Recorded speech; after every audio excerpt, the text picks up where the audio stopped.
देखिए, आज क्वेश्चन कराएंगे आपको SN1 और SN2 रिएक्शन के ऊपर। बहुत ही इंपॉर्टेंट क्वेश्चन है, बोर्ड हो चाहे कंपटीशन, नीट या जेई हो, इसके क्वेश्चन को आना ही आना है।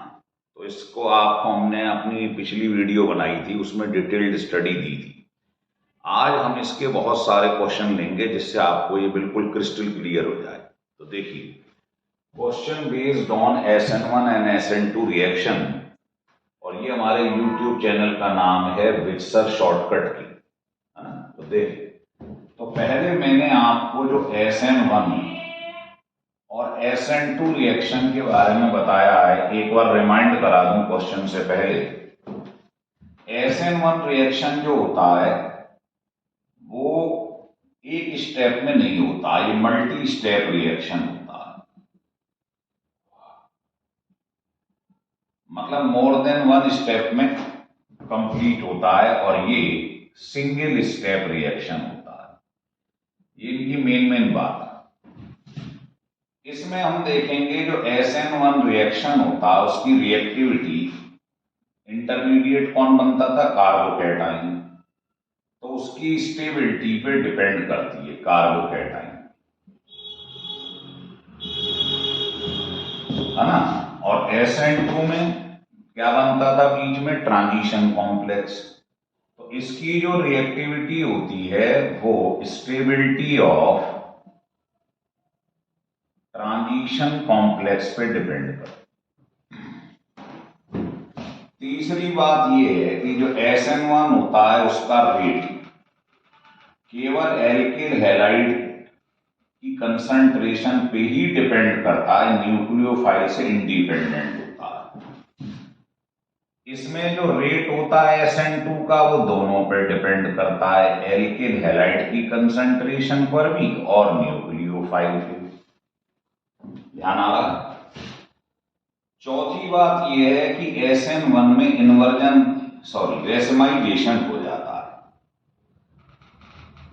इसमें रेसमाइजेशन होता है। रेसमाइजेशन का मतलब है दोनों फॉर्म बनती हैं, D and L, racemic mixture बनता है, और इसमें केवल इन्वर्जन होता है ना। ये पिछले वीडियो में बताया था। इसमें चीज क्या होता है, पलट जाती है, इन्वर्ट हो जाती है। इसमें दोनों होता है। रेसमाइजेशन मतलब इसमें रिटेंशन भी होता है, चीज सेम भी रहती है, और इन्वर्जन भी होता है, दोनों काम होती है इसके अंदर, है ना। रेसमाइजेशन मतलब रेसमिक मिक्सचर, ये ऑप्टिकली इनएक्टिव होता है। पांचवी बात आपको SN1 में ये बताया था, इसका जो ऑर्डर होता है रिएक्टिविटी का, ये बहुत इंपॉर्टेंट है। तो ध्यान रखिए, 3 डिग्री सबसे ज्यादा होता है, फिर होता है बेंजाइल, उसके बाद आता है एलाइल, ये एलाइल है, फिर आता है 2 डिग्री, 1 डिग्री, और उसके बाद मिथाइल। इसमें आप जानते ही हो इसका ऑर्डर क्या होता है, 1 डिग्री, है ना, पहले मिथाइल ले सकते हो, फिर 2 डिग्री, फिर 3 डिग्री। लेकिन एक चीज ऐसी है जो दोनों में सेम होती है, वो होता है ऑर्डर ऑफ रिएक्टिविटी। अगर न्यूक्लियोफाइल अलग अलग हो जाए, ये दोनों में सेम होता है। यही क्वेश्चन सबसे ज्यादा पेपर में पूछे जाएंगे आपसे, ये सेम है। और सातवीं बात यह है कि ये जो रिएक्शन होता है इसके अंदर सॉल्वेंट कौन सा यूज करते हैं, ये होता है पोलर। कैसा, प्रोटिक सॉल्वेंट। प्रोटिक का मतलब ये है जो प्रोटॉन दे रहा हो। पोलर मतलब चार्ज, प्रोटिक मतलब जो प्रोटॉन दे रहा है। जैसे HCl है, H2O है, H2SO4 है, मिथनॉल है, कोई भी एल्कोहल है या एसिड है। लेकिन और इसके अंदर क्या होता है, सॉल्वेंट जो यूज करेंगे वो होता है polar aprotic. Polar aprotic solvent होता है। जैसे आप कहोगे ईथर, आप कहोगे कीटोन, आप कहोगे ये है डमसो, यहां स्ट्रक्चर बना देता हूं, डाई मिथाइल सल्फॉक्साइड इसका नाम, या एक होता है डीएमएफ, डीएमएफ का स्ट्रक्चर ये होता है, इसको कहते हैं डाई मिथाइल फॉर्माइल, है ना। ऐसे ही आप बेंजीन भी यूज कर सकते हैं, CCl4 भी यूज कर सकते हैं। तो ये होते हैं अप्रोटिक, जो टूटकर प्रोटॉन नहीं देते हैं, है ना, ये लिख लें। और एक और लिख देता हूं यहां पर 8वां पॉइंट SN1 का, कि इसमें जो न्यूक्लियोफाइल का आप रिएक्शन कराएंगे वो अटैक करेगा वीक न्यूक्लियोफाइल, है ना। जो वाटर में से OH निकल के आ रहा है या एल्कोहल में से निकल कर आ रहा है, ये वीक होता है OH, ये यूज होगा। और इसमें होता है स्ट्रॉन्ग न्यूक्लियोफाइल। जैसे आप कहोगे साहब मेरे पास KOH, तो जिसमें Na दिखाई दे जाए समझ लेना वो OH जो आया है वो स्ट्रॉन्ग है ना। जैसे आप कहो KCl, तो ये साइनाइड जो है ये स्ट्रॉन्ग है। जैसे आप कहो K+O फिनाइल, तो आपको ये O फिनाइल दिखाई दे रहा है, के संग जुड़ा है, तो ये सब आप समझ लो। जैसे अमोनिया है, जैसे अमाइन है, ये सब स्ट्रॉन्ग न्यूक्लियोफाइल होती हैं। अगर ये दिखाई दें तो समझ लेना SN2 है, और अगर वीक न्यूक्लियोफाइल का अटैक हो तो समझ लेना SN1। तो ये तो मैंने आपको बताया है ये बात, लेकिन अब सवाल ये है, हमारा मेन मकसद है न्यूमेरिकल कैसे निकलेंगे इसके। ये तो मैंने पिछले वीडियो में भी बताया था, तो ये तो मैंने एक जगह कलेक्ट कर दिया है आपको डाटा। अब मैं आपको सिखाता हूं इस पर न्यूमेरिकल कैसे निकलती है, इसे लिख लो। देखिए एक एक क्वेश्चन करके हम समझेंगे। पहले तो हमें मालूम है SN1 का सीक्वेंस क्या होता है, पहले बेसिक क्लियर कर लें। ये होता है 3 डिग्री सबसे ज्यादा, फिर बेंजाइल, उसके बाद एलाइल, है ना, उसके बाद सेकेंडरी प्राइमरी मिथाइल। SN2 में अगर हम देखें तो उल्टा हो जाता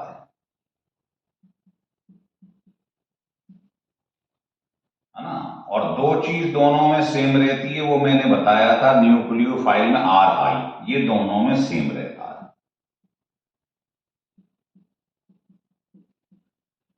ये SN1 SN2 में सेम रहता है। और नोट करके दो बात और बताना चाहूंगा, वो ये है कि देखिए अगर कभी ऐसा हो जाए कि ये बेंजीन रिंग से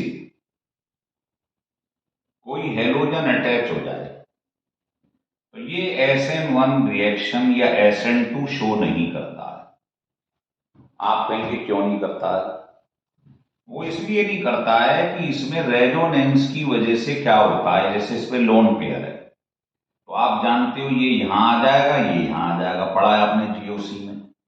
तो यहां पर पार्शली डबल बॉन्ड आ जाएगा, देख रहे हो आप, रेजोनेंस के दौरान आप ऐसे लिखते हो। तो ये डबल बॉन्ड जो है ये स्ट्रॉन्ग होता है, ये Cl को अलग नहीं होने देगा, तो ये न्यूक्लियोफिलिक सब्स्टिट्यूशन रिएक्शन नहीं देती, तो ये ध्यान रखिए, है ना।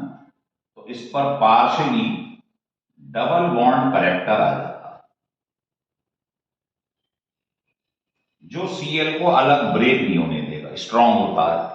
इसलिए क्या करता है, ये न्यूक्लियोफिलिक सब्स्टिट्यूशन रिएक्शन जो है ये नहीं देता। तो अगर पूछे ये SN1 देगा SN2 देगा तो आप मना कर देना। अगर बेंजीन से डायरेक्ट जुड़ाओ हेलोजन मतलब हेलो एलिमेंट्स। और एक चीज और बताना चाहेंगे, वो ये है, यहां लिखते हैं कि जैसे मान लो कभी आपके पास ये लिखा हुआ है हेलोजन, ठीक है, तो आप ये जानते हैं इसकी भी वही कहानी है, इस पे लोन पेयर, ये यहां आ जाएगा, ये यहां GOC में पढ़ाया आपने, तो इस पे भी पार्शियल डबल बॉन्ड करेक्टर आ जाएगा। भाई हाइब्रिड बनाओगे तो क्या होगा, ये क्या टूटेगा आसानी से, अलग होगा नहीं, ये अलग होगा तभी तो न्यूक्लियोफिलिक रिएक्शन होगा। तो इस डबल बॉन्ड की करेक्टर जो है इसको कहते हैं पार्शियली डबल बॉन्ड करेक्टर। इसकी वजह से न्यूक्लियोफिलिक सब्स्टिट्यूशन रिएक्शन ये नहीं देगा। अगर कभी इनमें से कोई चीज आ जाए या इसमें से आ जाए तो समझ लेना ये SN1 SN2 नहीं देती, रिएक्टिविटी इनकी ना के बराबर है। तो इन दोनों पे विशेष गौर चाहूंगा। एक तो विनाइल पे, इसको विनाइल कहते हैं, है ना, ये आप पढ़ोगे, ये -I इफेक्ट भी शो करता है, पढ़ेंगे आप। और एक बार अगर कभी ये आ जाए बेंजीन से डायरेक्ट हेलोजन जुड़ा हुआ है, हेलो एरीन्स, ये बहुत इंपॉर्टेंट चीज है, ध्यान रख लेना, ये भी न्यूक्लियोफिलिक सब्स्टिट्यूशन रिएक्शन नहीं देता। एक तो पार्शियली डबल बॉन्ड करेक्टर, और दूसरा आप पढ़ लेंगे इसके अंदर रेजोनेंस भी हो रहा है ना। तो ये हमने समझ ली बात। अब मैं आपको क्वेश्चन कराने जा रहा हूं, लिख लो।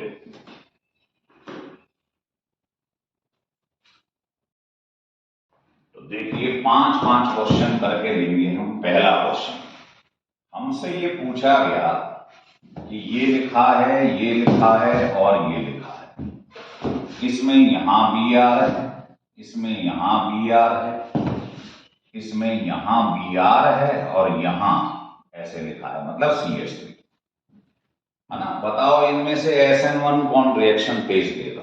तो कुछ नहीं करना है आपको, ये जो हैलोजन है इसे हटा देना, हटा दी। न्यूक्लियोफिलिक सब्स्टिट्यूशन मतलब न्यूक्लियोफाइल निकाल दो।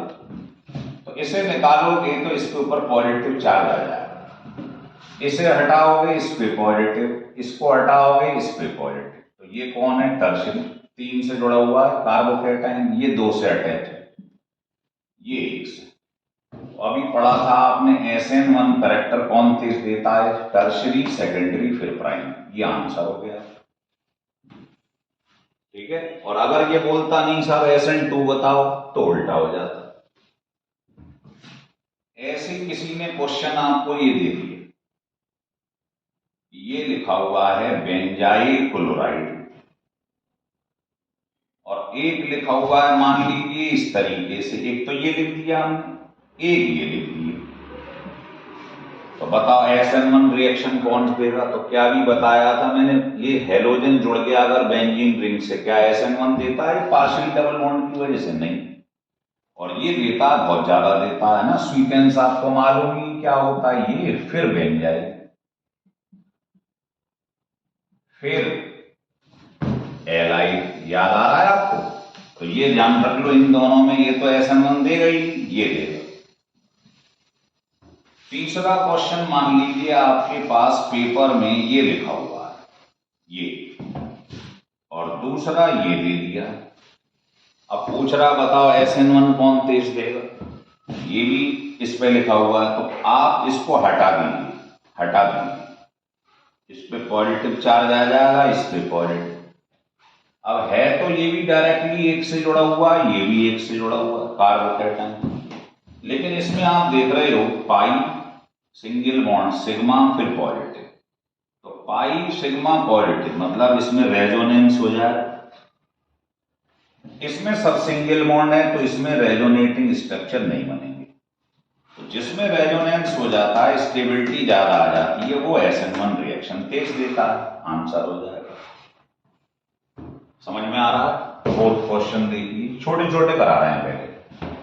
जैसे मान लीजिए पेपर में ये लिखा है और ये लिखा है, तो जब न्यूक्लियोफाइल अलग अलग होती हैं तो हमने क्या बताया था, बेस्ट न्यूक्लियोफाइल कौन सा, बेस्ट लिविंग ग्रुप ये होता है ना। जितना साइज न्यूक्लियोफाइल का बड़ा हो उतना बढ़िया वो न्यूक्लियोफाइल होता है। तो ये बढ़िया है, ये आंसर आ गया, लिख लीजिएगा। देखिए मान लीजिए अब क्वेश्चन मैंने पेपर में ये लिख दिया, इस पे लिखा हुआ है Cl और इसमें लिखा हुआ है CH3 के संग Cl, इसमें लिखा हुआ है CH3 के संग Br और इसमें लिखा है CH3 के संग I। तो आपको बताना है इसमें SN1 रिएक्शन कौन फेस देगा। तो मैंने एक समझाइए, Cl को निकाल दीजिए। तो ये कार्बन 2 कार्बन से अटैच है सेकेंडरी, इस वाले Cl को निकाल दीजिए। तो ये कार्बन 3 कार्बन से अटैच है टर्शरी, इसको भी निकाल दीजिए टर्शरी, इसको भी निकाल दीजिए टर्शरी। तो मालूम है हमें कि SN1 रिएक्शन टर्शरी जल्दी देते हैं सेकेंडरी के मुकाबले, लेकिन टर्शरी में भी देखो अलग अलग न्यूक्लियोफाइल है। तो बताइए I सबसे ज्यादा देता नंबर 1, फिर Br, फिर Cl, और ये तो है ही सेकेंडरी, तो ये SN1 सबसे लास्ट में देगा। तो ये आपका ऑर्डर हो जाएगा। समझ में आ रही है आपके बात? इस टाइप से क्वेश्चन करते हैं इसमें। और अगर मान लीजिए मैं आपके पास कहूँ साहब मेरे पास ये लिखा हुआ है, बहुत आसान क्वेश्चन है, अगर बेसिक क्लियर हो गया तो। मान लो दूसरा ये लिखा हुआ है, तीसरा ये लिखा है टर्शरी। अब आपको बताना है कौन जल्दी देगा, SN1 की बात कर रहे हैं। तो आप इसको ब्रेक कर लीजिए, इसको ब्रेक कर लीजिए। तो बताओ ये कार्बन 3 कार्बन से अटैच है टर्शरी, ये सेकेंडरी, ये प्राइमरी। तो आपका आंसर ये होगा। आ रहा है समझ में, है ना?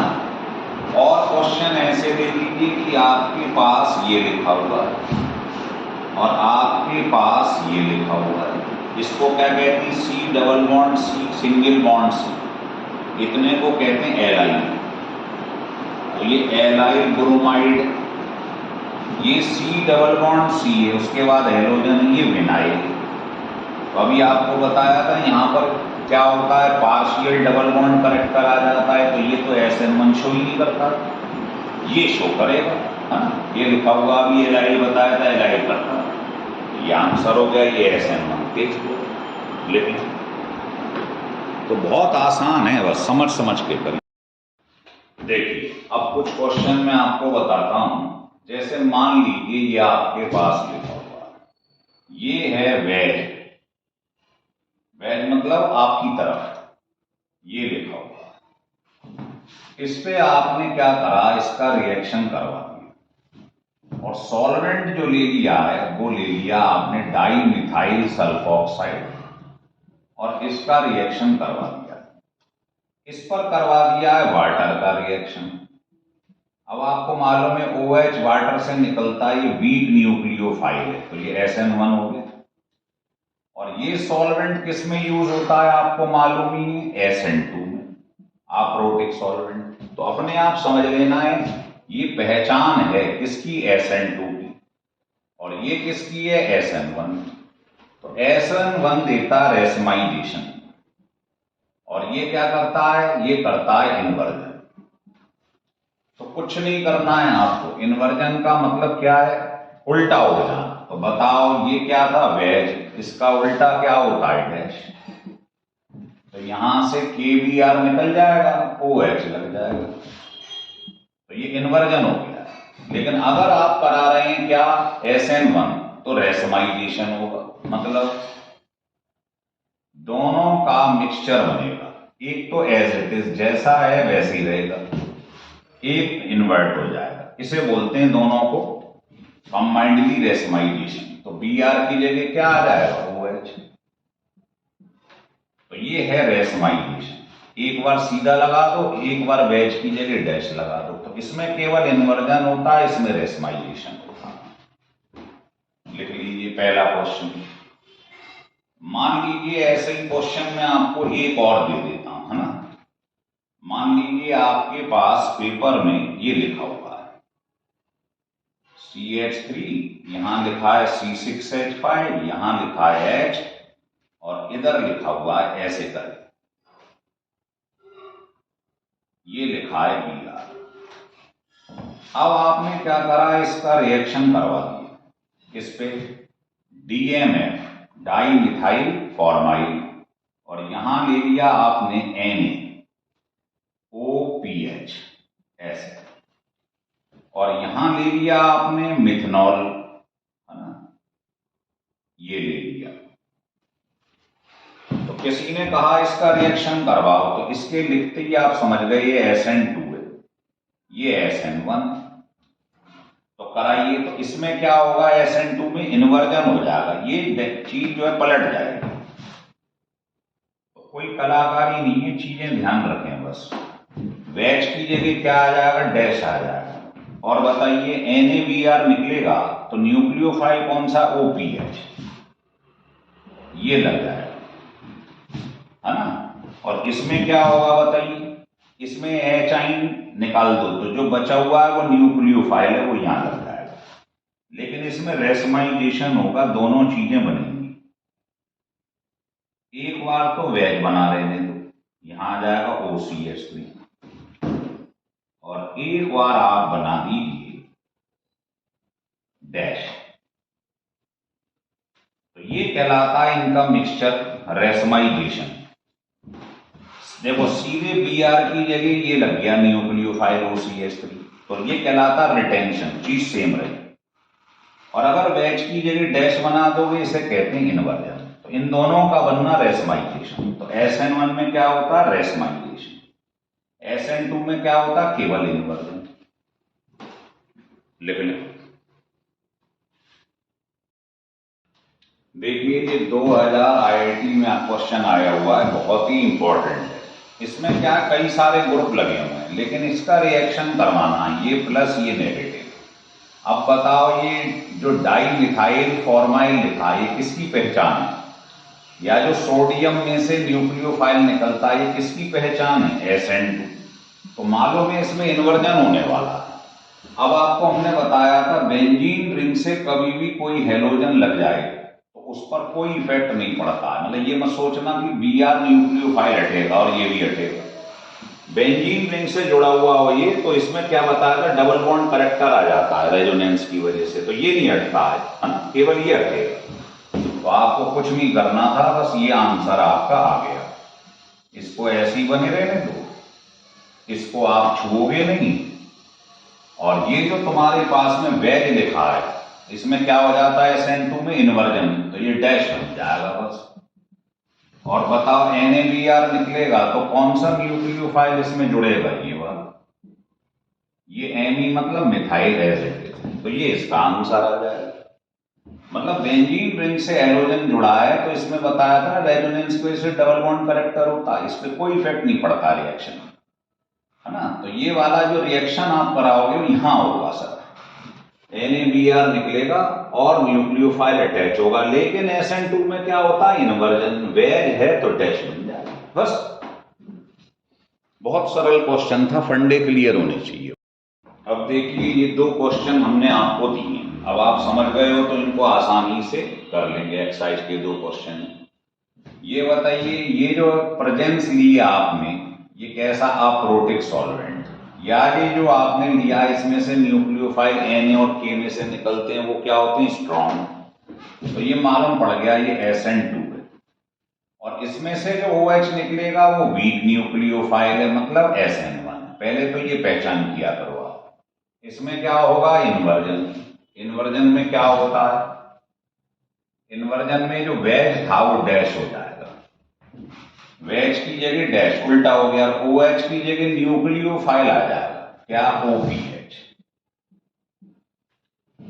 इसमें क्या होता है, SN1 में आपको बताया गया है, इसमें रेसमाइजेशन, दोनों चीज बनेगी, वेज भी और डैश भी। इसमें क्या करेंगे, एक तो वेज बने रहने दो और बिल्कुल सेम एक पे डैश बना दो। अब बताओ न्यूक्लियोफाइल कौन है इसमें, OH, तो यहां ये लगा दो। रेसमाइजेशन मतलब मिक्सचर बन गया, सेम चीज बन जाए, वहीं पे चीज लग जाए OH, यहां Cl, तो इसे कहते हैं रिटेंशन, इसको कहते हैं इन्वर्जन। बिल्कुल ऐसा यही है। देखो वाटर लिया वीक न्यूक्लियोफाइल, तो आप समझ जाओ ये SN1 है, इसमें रेसमाइजेशन, दोनों चीज बनेगी। और अगर ये लिया ईथर और ये स्ट्रॉन्ग, तो ये SN1 की जगह SN2 आ गया। तो SN2 में क्या होता है बताइए, रिटेंशन की इन्वर्जन, तो आप कहेंगे इन्वर्जन। इन्वर्जन में क्या होता है, चीज इन्वर्ट हो जाती है, पलट जाती है। तो ये वेज है, इसकी जगह ये आ जाएगा। और SN1 में क्या होगा, ये भी बनेगा, यहां OH आ जाएगा और इसको उल्टा, मतलब रेसमाइजेशन हो जाएगा। दोनों बन जाएंगे। हो रहा है क्लियर? लिख लीजिए। अब मैं आपको एक चीज बताऊंगा, उस पर जरा ध्यान दीजिए, क्योंकि उस पर भी क्वेश्चन बनती है। वो ये है, मैं SN2 की बात कर रहा हूं। SN2 में ध्यान रख लो, जो जितना ज्यादा स्टेबल कौन होगा, ट्रांजिशन कॉम्प्लेक्स, उतना ज्यादा रिएक्टिविटी होगी SN2 रिएक्शन। जैसे मैं आपसे कहूं, ये मेरे पास में लिखा हुआ है CH3X और तुमने इसका रिएक्शन न्यूक्लियोफाइल पे कराया, तो आपको मालूम है पहले स्टेप में मैकेनिज्म में पढ़ाया आपने, ये बन जाता है क्या, ट्रांजिशन कॉम्प्लेक्स। ध्यान आ रहा? तो ये ध्यान रख लो, ये जो बीच में लिखा हुआ ये, अगर ये इलेक्ट्रॉन विड्रॉइंग ग्रुप है, मतलब -I इफेक्ट शो कर रहा है, तो समझ लेना बहुत ज्यादा स्टेबिलिटी हो जाएगी किसकी, ट्रांजिशन कॉम्प्लेक्स। मतलब वो SN2 रिएक्शन उतनी ही तेज देगा। ये ध्यान रखना है ना, ये बहुत इंपॉर्टेंट पॉइंट है। इस पे 2-3 क्वेश्चन बताता हूं मैं। देखिए, मैं आपके लिए लाया हूं 2-3 क्वेश्चन। जैसे पहला क्वेश्चन ये है, मान लीजिए आपके पास ये लिखा हुआ है और आपके पास ये लिखा हुआ है। अब आपसे कोई पूछे पहले SN2 कौन तेज देगा, तो आप पहले इसको निकाल दीजिए, इसको भी निकाल दीजिए न्यूक्लियोफाइल को, यही करते हैं। अब ये कितना है, डायरेक्टली एक से जुड़ा है, प्राइमरी, ये भी प्राइमरी, तो दोनों सेम। तो आप ये देखना कि इन दोनों में ये जो दिखाई दे रहा है C डबल बॉन्ड C, ये बहुत ज्यादा -I effect, inductive effect show करता है, और इसमें C सिंगल बॉन्ड C है जो प्लस शो करता है, +I, है ना। तो डबल बॉन्ड -I शो कर रहा है, इलेक्ट्रॉन विड्रॉइंग है, इसका मतलब ज्यादा स्टेबल है, तो ये रिएक्शन SN2 फास्टर है। मतलब आपको जो ऑर्डर लिखवाया था SN1 का वो ये था, ध्यान, और ये ऑर्डर किसका था, ये था SN2 का, ये SN1 का, उल्टा था। लेकिन कुछ ऐसे होते हैं कंपाउंड जो SN1 भी तेज देते हैं और SN2 भी तेज देते हैं। देखिए कैसे, जैसे इसी को ले लो, ये हो गया। अब इसी को मैं आपको दिखाता हूं द्वारा से SN1 के लिए। तो SN1 में आपको क्या सिखाया है, इसे ब्रेक करो, ये भी प्राइमरी, ये भी प्राइमरी, है ना। तो ये हो गया C double bond C single bond C, इस पे कैटाइन, तो एलाइलिक फॉर्म हो गई, है ना। तो एलाइलिक फॉर्म आपको मालूम है SN1 तेज देती है, तो ये SN1 भी फास्टर दे रहा है, और -I की वजह से ट्रांजिशन कॉम्प्लेक्स ज्यादा स्टेबल होता है, मतलब SN2 भी फास्टर है। तो इस केस में SN2 और SN1 दोनों ही ये तेज देंगे। तो ये भी बड़ा इंपॉर्टेंट टॉपिक है, ढंग से लिख लीजिएगा। और भी बताता हूं क्वेश्चन आपको,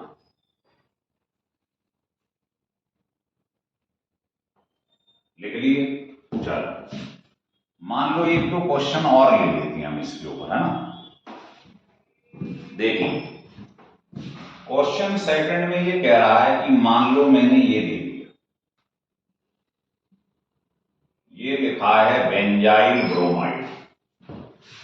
अब आपको पहले SN2 बताना है कौन तेज देगा, SN2। तो आप इसको निकाल दीजिए, ये रह जाएगा, इसको निकालने, ऐसे इसको निकाल दीजिए। अब आप बताइए, इसके अंदर ये जो दिखाई दे रहा है ये क्या शो करता है, -I effect, electron withdrawing group. तो अगर कैटाइन से इलेक्ट्रॉन विड्रॉइंग ग्रुप जुड़ जाए तो वो SN2 फास्टर देता है, क्योंकि इसका ट्रांजिशन कॉम्प्लेक्स ज्यादा स्टेबल होगा, है ना, और ये इससे तेज देगा SN2। और अगर हम SN1 पे चर्चा कर लें, तो SN1 में आपको ये बताया था, ये क्या है, ये बेंजाइलिक फॉर्म, कार्बोकैटाइन, उसका इंटरमीडिएट कार्बोकैटाइन है। तो बेंजाइलिक ज्यादा होता रेजोनेंस की वजह से, डबल सिंगल कॉन्जुगेट सिस्टम है तो इसमें रेजोनेंस हो रहा है, तो रेजोनेंस की वजह से SN1 फास्टर दे रहा है। तो आपने देखा इलेक्ट्रॉन विड्रॉइंग ग्रुप की वजह से ट्रांजिशन कॉम्प्लेक्स की ज्यादा स्टेबिलिटी होती है जो SN2 में बनता है, तो ये ज्यादा स्टेबल। इसको रेजोनेंस की वजह से देखते हैं कार्बोकैटायन को, इस केस में ये ज्यादा स्टेबल। तो दोनों केस में आपने देखा ये बेंजाइलिक फॉर्म ज्यादा स्टेबल है। इससे आ रहा है समझ में आपके? लिख लीजिए। देखिए एक क्वेश्चन और दिखाता हूं आपको इसके ऊपर, वो भी काफी इंपॉर्टेंट है और पूछा भी गया है। वो ये है कि आपके पास ये लिखा हुआ है, ये सेकेंडरी लिखा हुआ है एल्किल हैलाइड, ये टर्शरी लिखा हुआ है, ये बेंजाइलिक लिखा हुआ है और ये एलाइलिक लिखा हुआ है। तो हमें ये ध्यान रखना है कि अगर मुझे इसमें मान लो बताना है आपको कि SN1 कौन तेज देगा, SN1, तो आपको मालूम ही ऑर्डर मैंने शुरू में ही बताया था, टर्शरी, फिर आता है बेंजाइलिक, मतलब टर्शरी सबसे ज्यादा होता है, फिर आता है उसके बाद में एलाइलिक, फिर सेकेंडरी, प्राइमरी, फिर मिथाइल। तो आप बताइए ये कौन है, इसको हटा दो, ये है मिथाइल कार्बोकैटायन, ये कौन सा है सेकेंडरी, ये कौन सा है कार्बोकैटायन टर्शरी, इसको हटा दो, ये कौन सा है बेंजाइलिक, इस Cl को हटा दो, ये कौन सा है, ये है एलाइलिक। मालूम है आपको? इस ऑर्डर को लगा दो, टर्शरी सबसे ज्यादा हो जाएगा नंबर 1 पे, है ना, ये वाला नंबर 1 पे, फिर बेंजाइलिक 2 पे, फिर एलाइलिक, फिर सेकेंडरी और लास्ट में आ जाएगा मिथाइल। कभी कभी ऐसा क्वेश्चन भी आ जाता है कि मान लो ये लिखा है, ये लिखा हुआ है ना, टर्शरी लिखा हुआ है आपके पास, और एक इन्होंने क्या करा, ये ग्रुप जोड़ दिया एसीटाइल। अब आपको बताना है क्या ऑर्डर होगा इसमें SN2 का।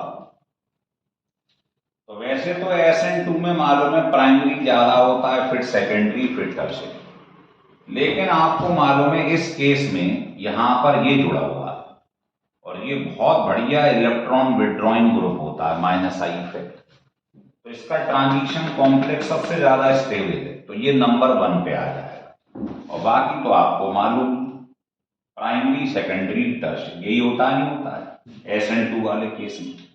इस पे ध्यान रखना विशेष रूप से, अगर इलेक्ट्रॉन विड्रॉइंग ग्रुप जुड़ गया तो नंबर 1 होता है।